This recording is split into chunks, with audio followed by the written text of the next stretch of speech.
নমস্কার, ব্রেকিং বাংলায় আপনাদের স্বাগত। আমি জয়ন্ত মজুমদার। আজকে যে থাম্বনেল আমি করেছি যে শেষ দফার যে ভোট চলছে আজকের, সেখানে গত বছর বিজেপি এই শেষ দফার যে 142টি আসন, সেখানে যে আসনগুলি জিতেছিল সেই জেতা আসনের কয়েকটি হেরে যেতে পারে।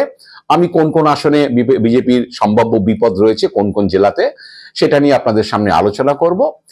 আর পাশাপাশি হচ্ছে এই যে ডায়মন্ড হারবার পুলিশ ডিস্ট্রিক্টে যে যোগীরাজ্যের সিংহম এসছেন, Ajay Pal Sharma, Singham officer encounter specialist, তাকে কেন ডায়মন্ড হারবারে পাঠানো হলো, কার মনস্কামনা, মানে শুভেন্দু অধিকারীর মনস্কামনার জন্য কেন ডায়মন্ড হারবারে পাঠানো হলো, সেই নিয়ে আপনাদের বিস্তারিত আলোচনা করব। আপনারা ভিডিওটা পুরো দেখবেন, আপনাদের কাছে অনুরোধ। পাশাপাশি অনুরোধ রইল, যারা আমার চ্যানেলটি সাবস্ক্রাইব করেছেন তারা নিশ্চিতভাবেই লাইক করবেন, কমেন্ট করবেন, আর যারা সাবস্ক্রাইব করেননি তারা চ্যানেলটিকে সাবস্ক্রাইব করুন, বেল বাটনটি প্রেস করুন এবং অল অপশনটি কি বলে প্রেস করুন, যাতে আমার সমস্ত ভিডিও আপনারা সময় মতো পেয়ে যেতে পারেন তার নোটিফিকেশন। আর দর্শক বন্ধুদের কাছে অনুরোধ যে ভিডিও ভালো লাগলে বন্ধু বান্ধবদের কাছে শেয়ার করুন। তো চলুন আসছি যে আজকের শেষ দফার যে 142টি আসনে ভোট চলছে, সেখানে কোন কোন জায়গাতে বিজেপি হচ্ছে জেতা আসন হারাতে পারে। আপনাদের বলে দিই যে প্রথমেই বলি, গত বছর যে ভোট হয়েছিল এই 142টা আসনে, তার মধ্যে হুগলি জেলায় বিজেপি 4টে আসন পেয়েছিল আরামবাগ সাব ডিভিশনে। সেখানে আরামবাগ, গোঘাট, খানাকুল, পুরসুরা। তো এই 4টি আসনের মধ্যে এবার হচ্ছে বিজেপি 3টি আসনে প্রবল ফাইটের মধ্যে রয়েছে, এবং আমার কাছে যা খবর তাতে হচ্ছে অন্তত 2টি আসনে, হয় খানাকুল আরামবাগ অথবা আরামবাগ গোঘাট, এইরকম 2টি আসনে তারা হেরে যেতে পারে। পাশাপাশি বিজেপি হুগলি জেলাতে হচ্ছে 2টি আসনে ফাইট দিতে পারে, সেটা হলো চুচুড়া এবং হচ্ছে সপ্তগ্রামে। এর বাইরে অন্য কোনো আসনে বিজেপি তেমন কোনো প্রভাব ফেলতে পারবে বলে আমি এখনো পর্যন্ত খবর পাইনি। তো 18 থেকে বিজেপির 4টে থেকে বিজেপির হয়তো 3টে বা 2টো আসনও হয়ে যেতে পারে, যদি না নতুন আসন তারা জিততে পারে, এরকম একটা সিচুয়েশন রয়েছে। তো এবার আসছি যে নদিয়া জেলাতে বিজেপি গতবার 9টি আসন পেয়েছিল, এবার হচ্ছে তৃণমূল 8টি আসন পেয়েছিল 17টি আসনের মধ্যে।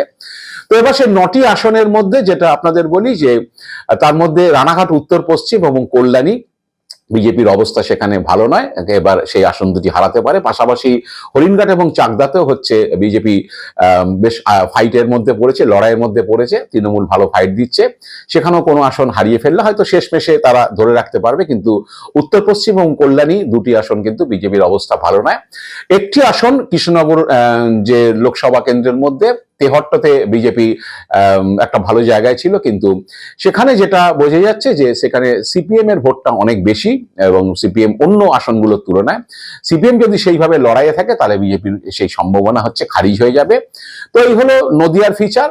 এবার আসি উত্তর 24 পরগনাতে। বিজেপি গতবার 5টি আসন জিতেছিল 33টা আসনের মধ্যে, তার মধ্যে বনগাঁ সাব ডিভিশনে 4টে আসন ছিল, একটা ব্যারাকপুর সাব ডিভিশনে ছিল।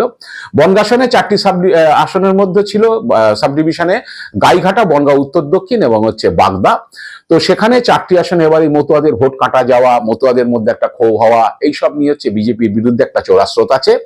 তো সেই জায়গায় দাঁড়িয়ে আপনাদের বলছি যে বাগদা এবং বনগাঁর একটি, সেটা দক্ষিণ হতে পারে। তো এই 2টো আসনে হচ্ছে বিজেপি ফাইটে আছে, এবং কেউ কেউ বলছেন যে, মানে আমি যেটুকু খবর পেলাম, উত্তরেও ফাইট হতে পারে। তো বনগাঁ 2টো এবং বাগদার মধ্যে বিজেপি 1টি বা 2টি আসন সেখানে হারাতে পারে, এবং পরিষ্কার যে এখানে এখন যা ফিচার, গাইঘাটা হয়তো সুব্রত ঠাকুর বেরিয়ে যাবেন, তিনি ঠাকুর পরিবারের সদস্য।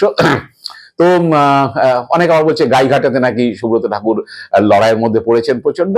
তো আমি যেটুকু খবর পাচ্ছি যে বাগদা অথবা বনগাঁর একটা হয়তো যে তারা হারাতে পারে, এবং উত্তর 24 ভাটপাড়া আসনটা বিজেপি ধরে রাখতে পারে। তো 5টার মধ্যে 1টি বা 2টি আসন বিজেপি হারাতে পারে। পাশাপাশি বিজেপি উত্তর 24 পরগনার মধ্যে ভাবরা আসনটি, হাবড়াতে যেটা জ্যোতিপ্রিয় মল্লিকের, সেই আসনটিতে, এবং হচ্ছে নোয়াপাড়াতে অর্জুন সিং কন্টেস্ট করছে বিজেপির হয়ে। তো নোয়াপাড়া এবং হাবড়াতে বিজেপি লড়াইয়ের মধ্যে আছে। নোয়াপাড়াতে অর্জুন সিং ভালো লড়াই দেবেন বলে আশা করছে সবাই, অর্জুন সিং হয়তো জিতেও যেতে পারেন, এবং পাশাপাশি হচ্ছে হাবড়াতে হচ্ছে ভালো লড়াই হচ্ছে তৃণমূল এবং বিজেপিতে। এছাড়া বরানগর আসনটাতে, সেখানেও ভালো লড়াই হবে। সজল ঘোষের সঙ্গে সায়ন্তিকা ব্যানার্জির। এই হচ্ছে বিজেপি 3টে আসনের লড়াইয়ের মধ্যে আছে, 3টে আসনের লড়াইয়ের মধ্যে দুটো একটা জিতে যেতে পারে, আর যে 5টি আসন রয়েছে তার মধ্যে 1টি বা 2টি বিজেপি হেরে যেতে পারে। তো এই হচ্ছে 3টে জেলাতে হচ্ছে যে আজকে যে 6টা জেলায় ভোট চলছে, সেখানে দক্ষিণ 24 পরগনা বিজেপি গত বছর কোনো আসন ছিল না, কলকাতায় কোনো আসন ছিল না, হাওড়াতে কোনো আসন ছিল না। দক্ষিণ 24 পরগনাতে, কলকাতাতে কোনো আসনে বিজেপি বিরাট কিছু ফাইট দেবে বলে এখনো পর্যন্ত জানি না। জোড়াসাঁকোতে বিজেপির একটু ভালো ভোট আছে, সেখানে তারা ফাইট দিতে পারে কিছুটা, কিন্তু জিতে আসবে কিনা বলা খুব কঠিন। এবং পাশাপাশি বলি দক্ষিণ 24 পরগনার মধ্যে হচ্ছে রায়দিঘিতে বিজেপি লড়াই করছে, এবং রায়দিঘি, কুলপি এবং হচ্ছে গোসাবা, এই 3টে। গোসাবা হয়তো পারবে না, বিজেপির পক্ষে কঠিন। রায়দিঘি এবং কুলপিতে তারা লড়াই করছে, জানি না কোনো আসন জিতবে কিনা, কারণ হচ্ছে দক্ষিণ 24 পরগনা একটু কঠিন জায়গা বিজেপির পক্ষে, তো সেখান থেকে আসন বার করে আনা একটু কঠিন। হাওড়াতে তেমন কোনো সম্ভাবনার কথা কেউই বলছে না। তো এই হলো মোটামুটি যে গত বছর যে জায়গাগুলোতে, যেই 6টা জেলার মধ্যে যে আসনগুলো বিজেপি 18টা আসন জিতেছিল, তার মধ্যে হচ্ছে গোটা 5-6 আসন কিন্তু তারা জেতা আসন হারাতে পারে, এইরকম এখনো পর্যন্ত যা সিচুয়েশন। তো যাক, ভোট টোট শেষ হলে কতটা ভোট পড়েছে কি বৃত্তান্ত, তার মধ্যে অনেক কিছু নির্ভর করবে। তো এবার আসি যেটা, যে ডায়মন্ড হারবারে যে যোগী রাজ্য থেকে যে ওই অজয় পাল শর্মাকে আনা হয়েছে, দাবাং অফিসার, কেউ বলছেন সিংহম, উত্তরপ্রদেশে তিনি এনকাউন্টার স্পেশালিস্ট। তো তাকে কেন আনার একটা আমি যেটা কারণ মনে করছি, যেটা হচ্ছে এটা হওয়ার সম্ভাবনা প্রবল। কারণ এখন জানেন যে বিজেপি আর নির্বাচন কমিশনের মধ্যে কোনো ফারাক নেই। শুভেন্দু অধিকারীরা মোটামুটি নাকি যাই বলছেন, কমিশন সেই মতোই হচ্ছে সমস্ত কিছু কার্যকর করছে।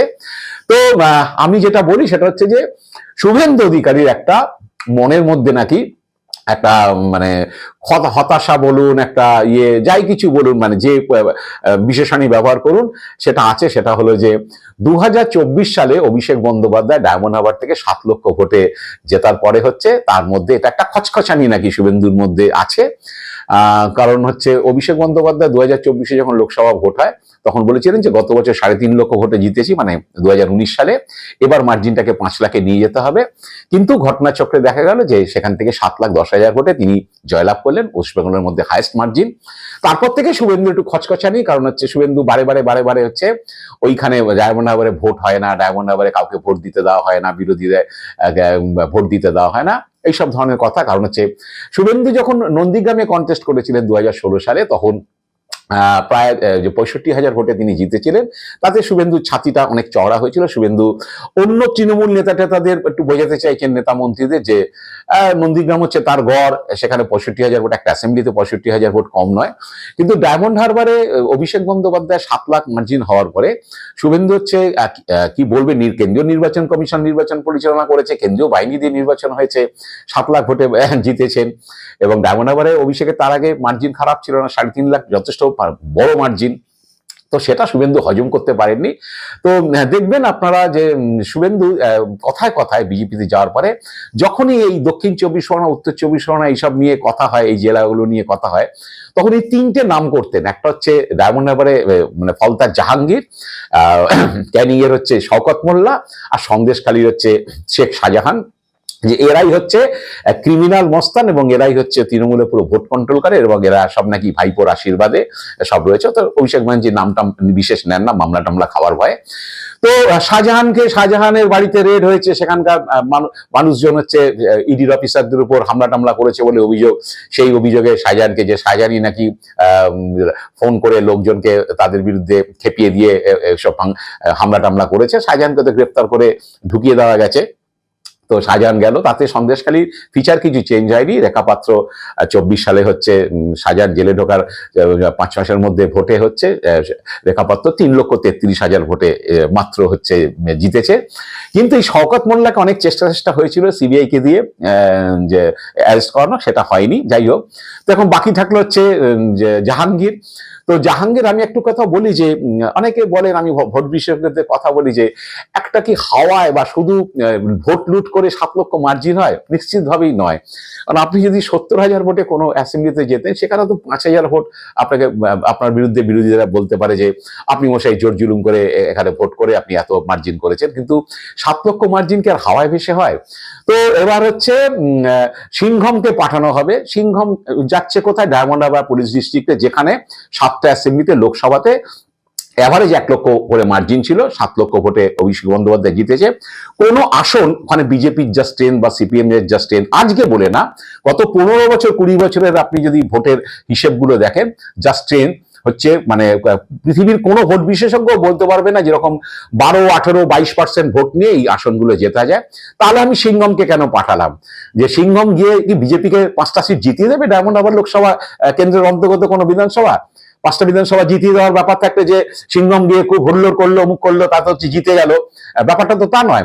ব্যাপারটা হচ্ছে ওখানে বিজেপি হোক সিপিএম হোক, ওখানে যা ভোট, তাদের যে শতকরা ভোট, বিজেপির তো খুবই খারাপ, সিপিএম তবুও কিছু কিছু পকেটে আছে।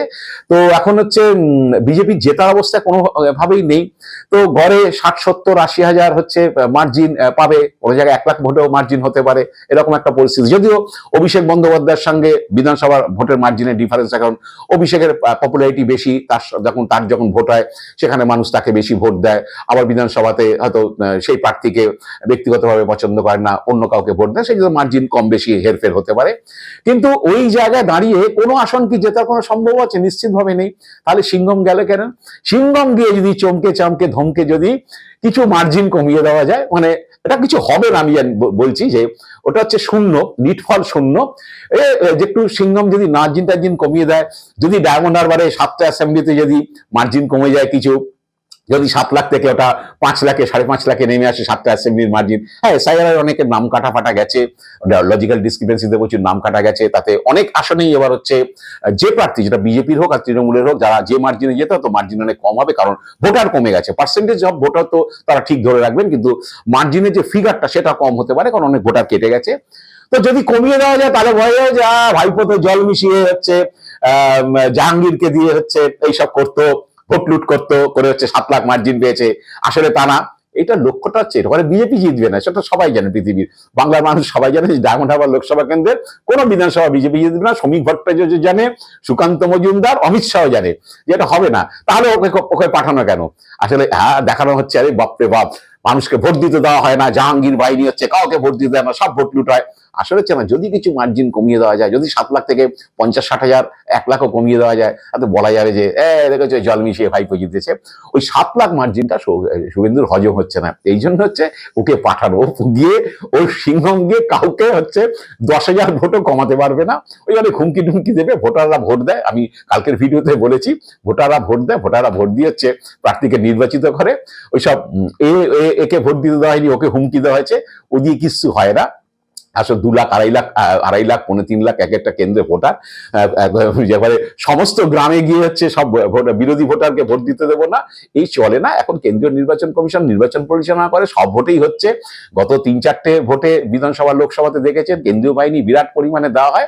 আসলে হচ্ছে আমার লক্ষ্য কিছু মনস্কামনা, যদি একটুখানি ভাইপোর মার্জিন, ভাইপোর এলাকার বিধানসভাগুলো একটু মার্জিনটা যদি কমিয়ে দেওয়া যায়, তাহলে বলতে হবে কি বলে জল মিশিয়ে হয়েছে, ভোট লুট করিয়ে হয়েছে।